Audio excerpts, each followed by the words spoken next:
Amén, amén. Buenos días, ¿cómo están todos?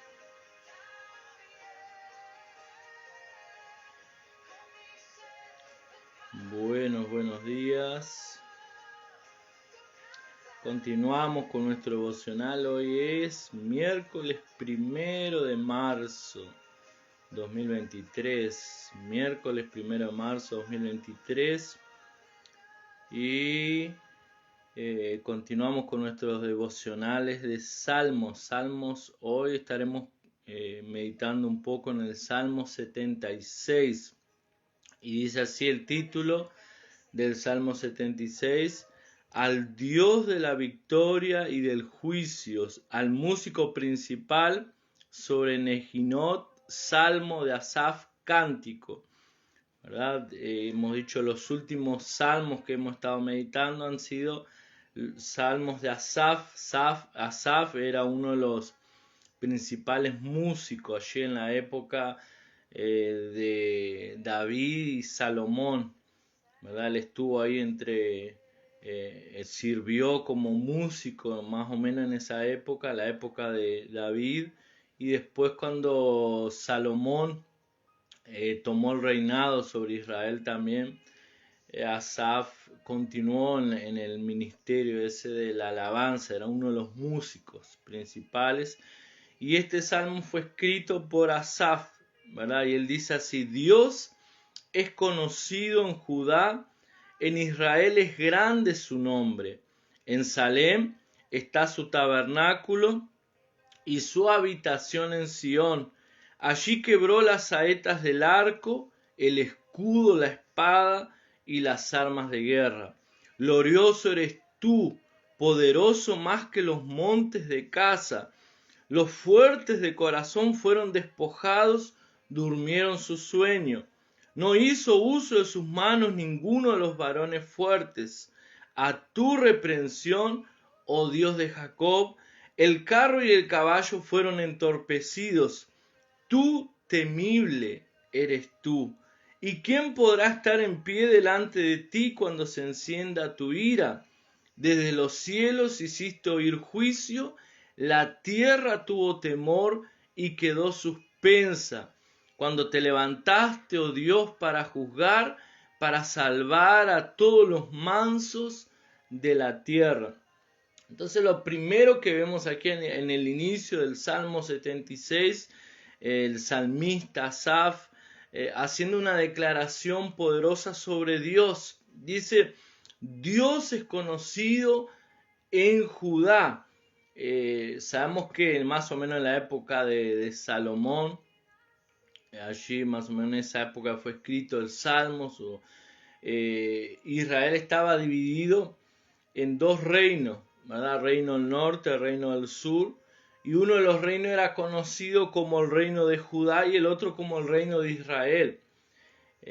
Si no me equivoco, el reino de Judá era compuesto por 2 tribus y el reino de Israel por 10 tribus. Entonces había todo lo que era la nación de Israel era conocida justamente por esas dos reinos que hubieron. Después hubo una división y quedaron 2 reyes, o sea, el reino del norte y el reino del sur era una sola nación, pero es claro que sucedió eso sucedió mucho después, mejor dicho, de Salomón, y quedó gobernado un reino, el reino del sur, por un rey y el reino del norte por otro, y era conocido lo que era Israel todo en sí por 2 reinos, como dijimos aquí.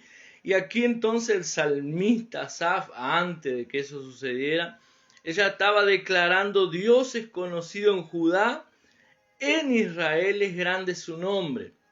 Entonces podemos ver Israel como aquel reino o Israel como la nación en sí, ¿verdad? Toda la nación es la nación de Israel.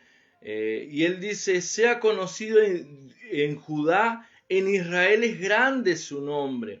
En Salem está su tabernáculo y su habitación en Sión.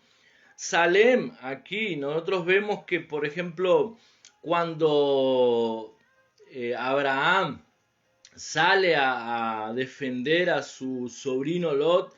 La Biblia dice que Lot junto con su familia se habían ido a vivir cerca de Sodoma y Gomorra, y cuando los enemigos, y poco a poco fueron entrando allí en Sodoma y Gomorra, pero cuando los enemigos vinieron, la Biblia dice que se juntaron como 3 reyes, 3 reinos, para atacar a Sodoma, conquistar Sodoma, y se llevaron, como era costumbre de aquella época, llevar las personas cautivas, ¿verdad? Los enemigos entraban sobre una nación, la atacaban, la destruían normalmente, saqueaban todo el tesoro de esa nación, el botín, y se llevaban las personas como esclavas.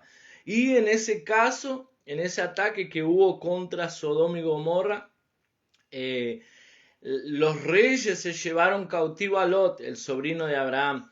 Abraham entonces, o conociendo, ¿verdad?, la situación, él sale a atacar a aquellos reinos, a aquellos reyes, y los vence y libera a su sobrino Lot.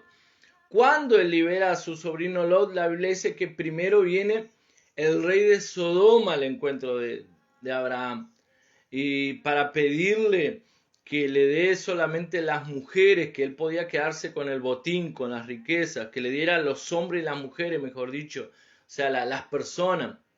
Y Abraham le dice, no solamente las personas te voy a dar, sino que podés tomar todo lo que es de usted, todas las riquezas que le pertenecen, porque yo no quiero que en el día de mañana ustedes digan que el rey de Sodoma me enriqueció. Lo único que le pido es lo que mis soldados comieron, ¿verdad? Lo que ellos comieron, eso sí, pero además no quiero que nos den nada, pueden tomar todo lo que es de ustedes.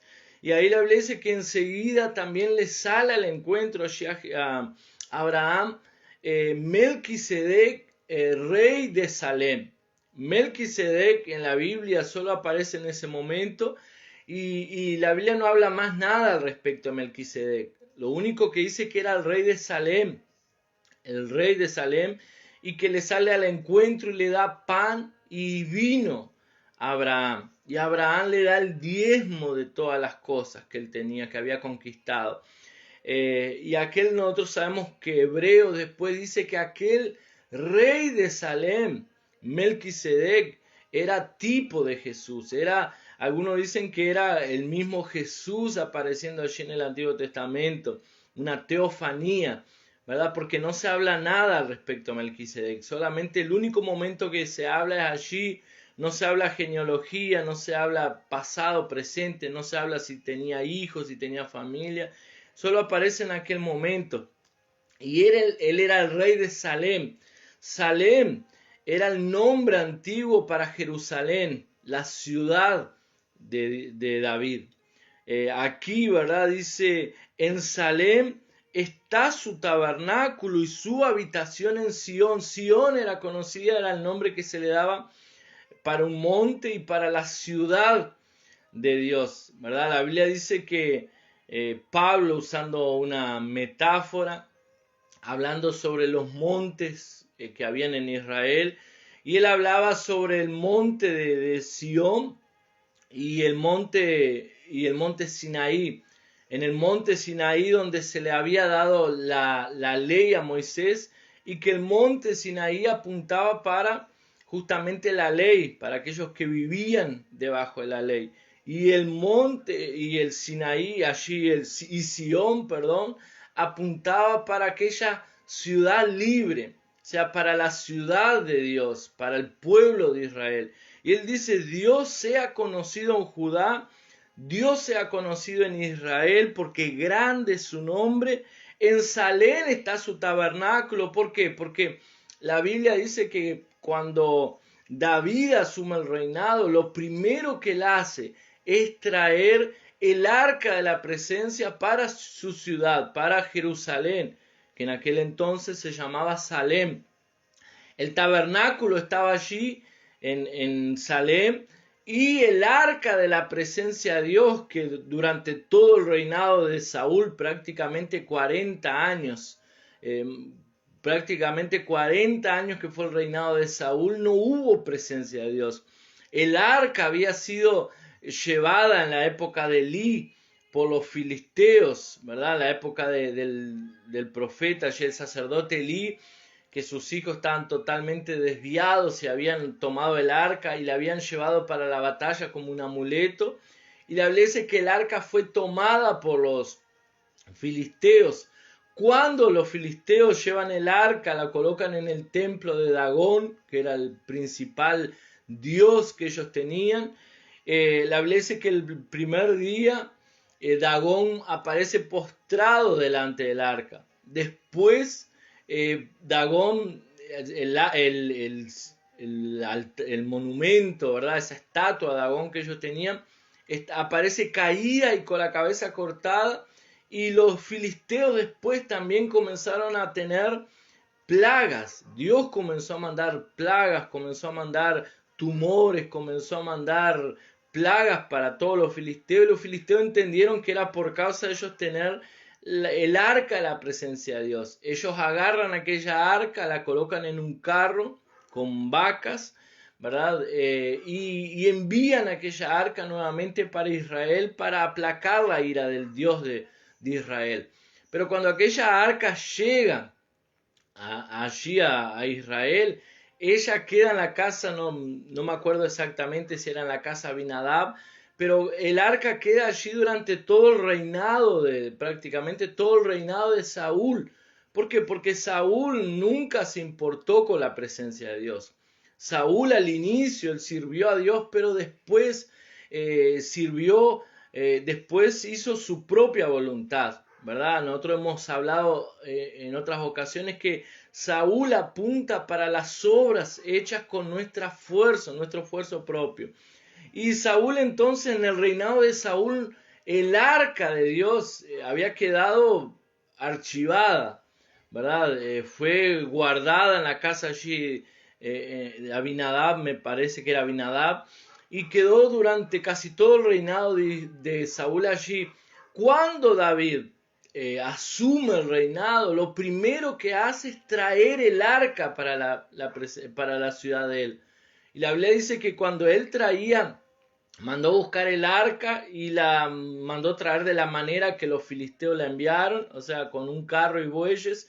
Pero cuando estaban trayendo el arca, uno de los hijos, uno de los hombres que estaban allí, Uzá, la Biblia dice que los bueyes tropezaron y él intentó agarrar el arca para que no cayera y murió fulminado. Por causa de eso, David dejó el arca en la casa de Obed-edom, un hombre que vivía por allí cerca, y durante los 3 meses aproximadamente que el arca estuvo en la casa de Obed-edom, la Biblia dice que en aquellos 3 meses prosperó más que toda la vida de él. Y al saber David lo que estaba sucediendo, dice que mandó traer el arca para su ciudad, para Salem, Jerusalén, porque entendía, ¿verdad?, que la presencia de Dios, porque el arca era la presencia literalmente de Dios, donde Dios se manifestaba, que la presencia de Dios podía bendecir su ciudad. Y él, si hay algo que David amaba, era la presencia de Dios. Y aquí dice entonces en este salmo de Asaf, en Salem está su tabernáculo y su habitación en Sión. Allí quebró las saetas del arco, el escudo, las espadas de armas de guerra. Glorioso eres tú, poderoso más que los montes de Casa.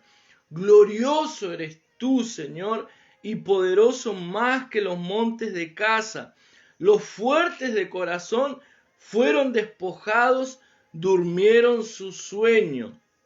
No hizo uso de sus manos ninguno de los varones fuertes. O sea, decía aquí el salmista, Señor, ¿quién puede ser más poderoso que tú? Los valientes durmieron, o sea, murieron.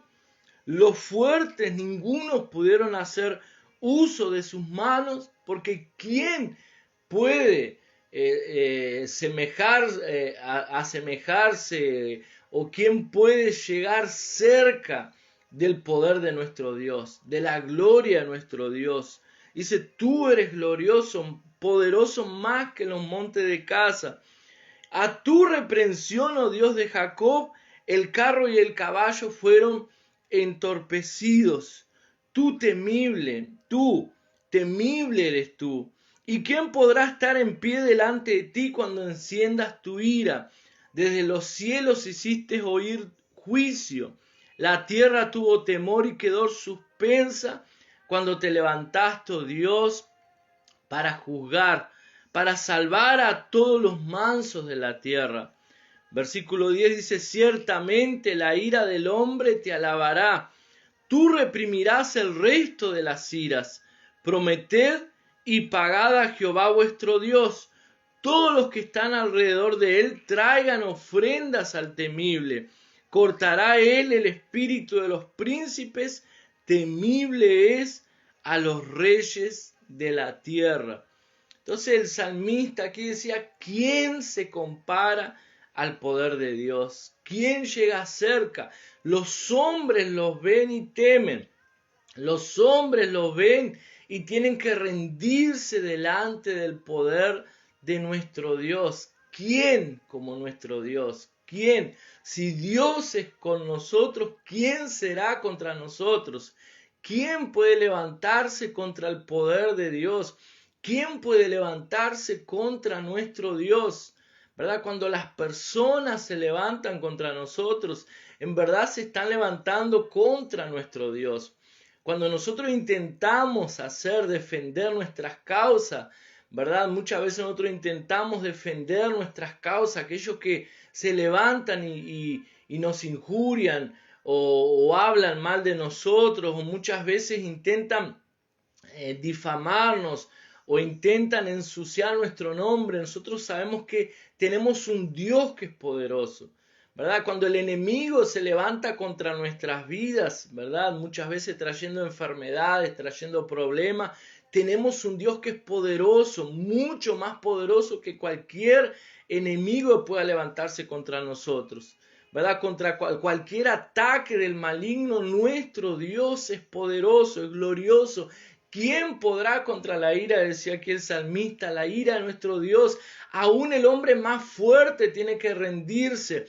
Los valientes, los poderosos no pueden hacer uso de sus manos delante de nuestro Dios. ¿Por qué? Porque ¿quién puede luchar contra Dios?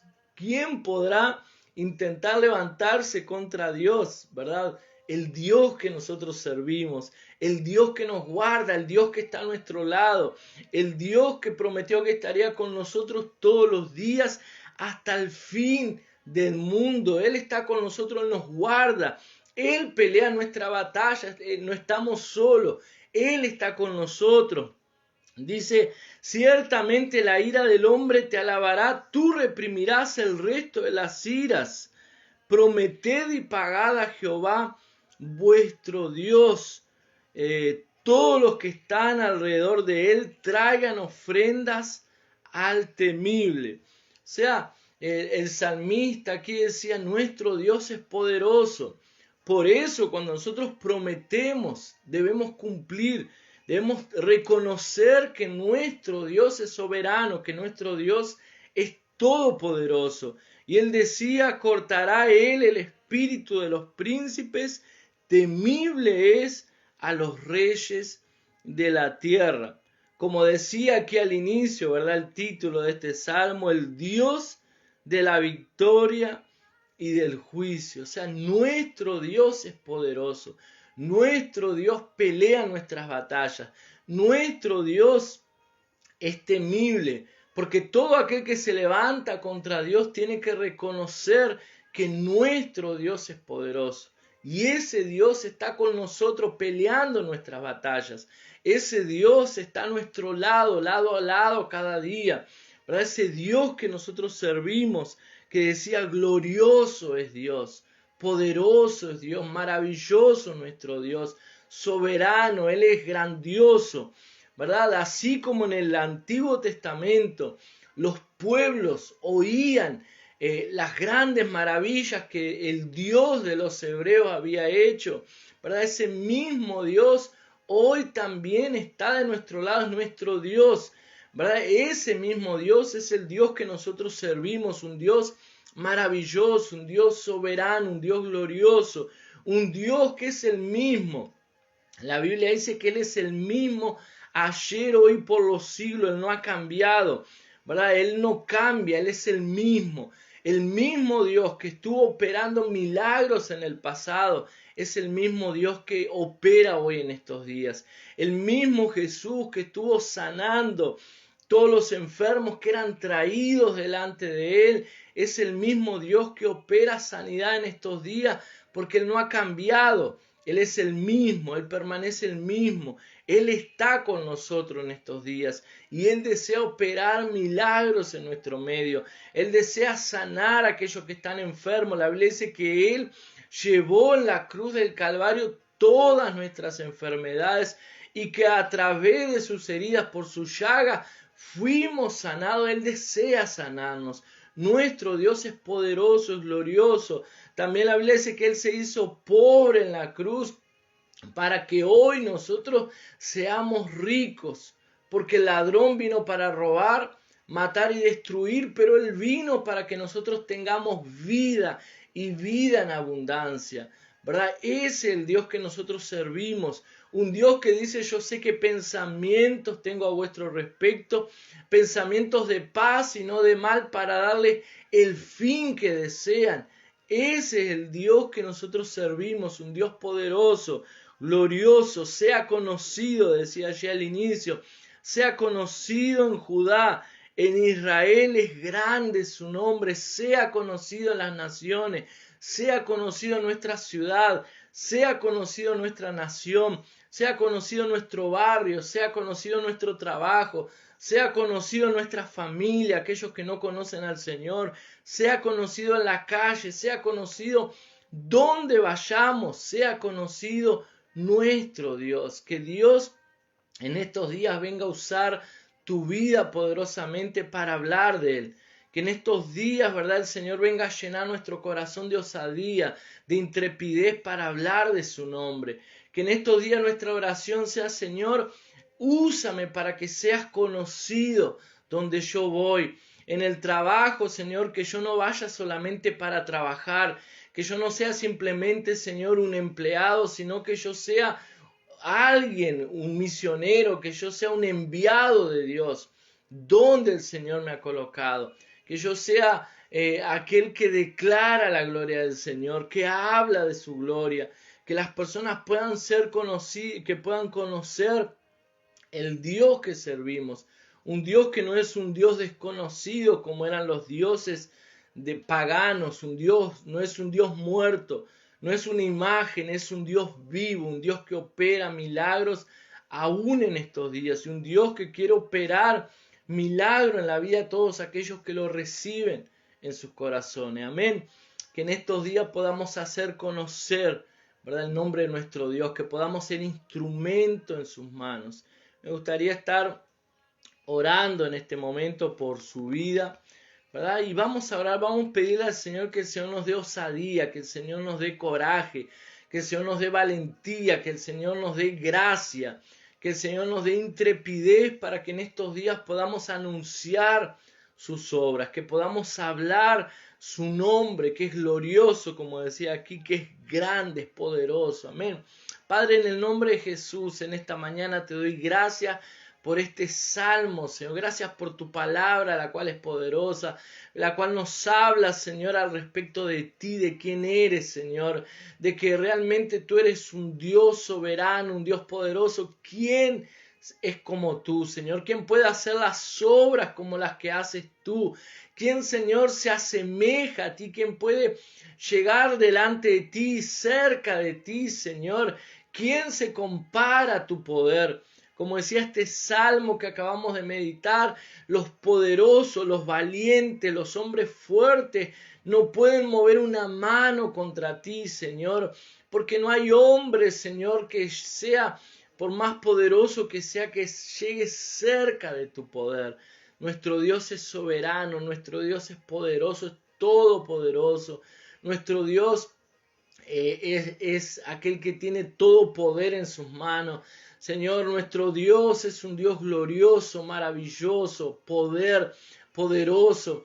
No hay nada que pueda enfrentar a nuestro Dios. Y si Dios es contra nosotros, es con nosotros, ¿quién será contra nosotros? ¿Quién puede levantarse contra ti, Señor?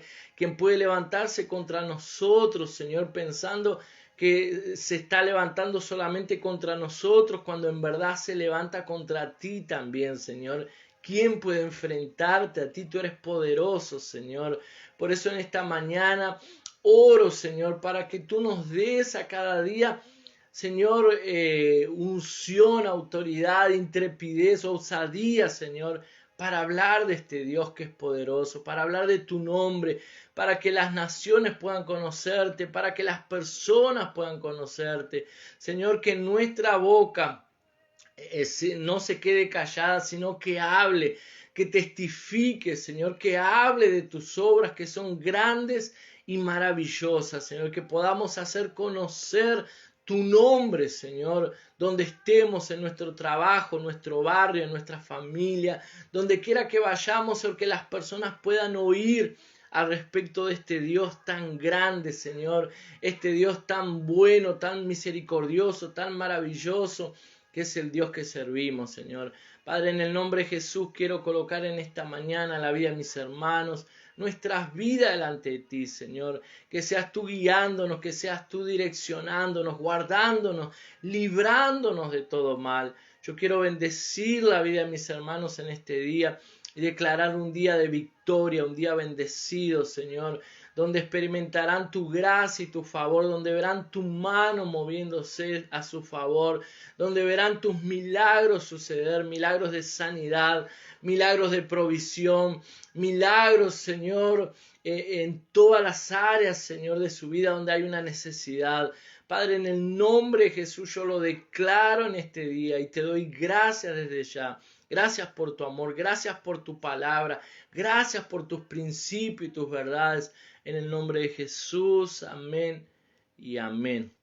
Amén, que el Señor los bendiga, un gran abrazo, nos vemos mañana. Mañana continúa, mañana, hoy es miércoles, hasta el viernes, ¿verdad? Y continuamos con este devocional de Salmos, estos libros tan preciosos, tan poderosos, o sea, la palabra de Dios en sí es poderosa, amén.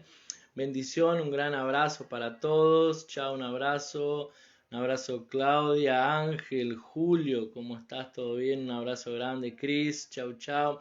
Nos vemos mañana entonces. Que tengan un día bendecido, un día próspero, un día de victoria, que el Señor pueda usar tu vida en este día para que puedas ser un instrumento poderoso en las manos de Él. Amén, que tengas un día, aquellos que están trabajando, irán a trabajar, tengan un día bendecido allí en su trabajo, donde quiera que estén. Amén, bendiciones, chao, chao, hasta mañana, que pasen bien.